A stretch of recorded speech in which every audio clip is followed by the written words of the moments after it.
Wanaume wenzangu, leo tumekuja hapa tujadiliane moja tu.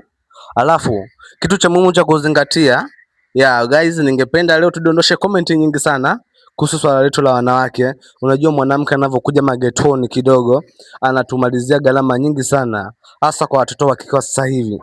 Sasa leo hii mwanamke akiingia ndani, kitu cha kwanza kabisa uwe na counter, umwandikie bajeti nzima. Akija mwanamke wako muulize maswali yote. Mwanamke akija getoni kwako, cha kwanza mwandikie anaoga ndoo ngapi. Kama ni moja utaandika anaoga ndoo moja, tena ndoo nusu, mkadiria. Akija getoni kwako, jambo la pili anatakiwa asile chakula cha 2000, yani ale chakula cha buku, na ale ugali na maharage, asile chips mayai.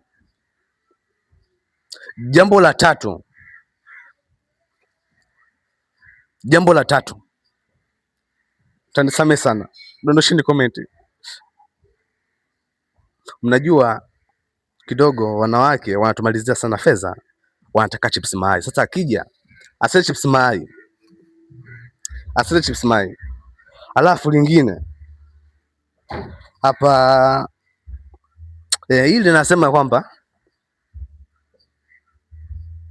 umuulize alipotoka amekula, kama ajala asile kwako. Alafu jambo lingine hapa linasema aje na mafuta ya kupaka. Yaani kimeweza kuoga kwako asipake mafuta kwako, kwa sababu kuna wanawake wengine wachafu hawajui kuoga. Jambo lingine, kuna mwanamke mwingine anakuja na kanda mbili.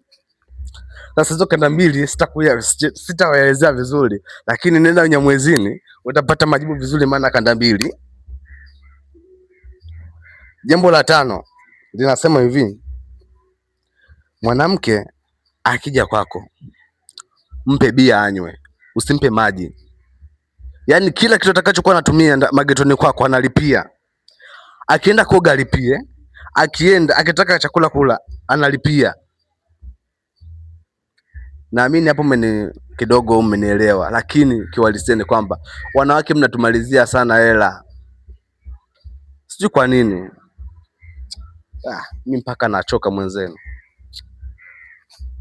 Jamani, chukueni kodi hiyo. Wanaume wenzangu, acheni tusipende wanawake. Alafu mwanamke akija magetoni, narudia tena, akija magetoni usiruhusu akatumia matumizi 15,000, atumie 5,000 tu, na akitumia 5,000 analipia.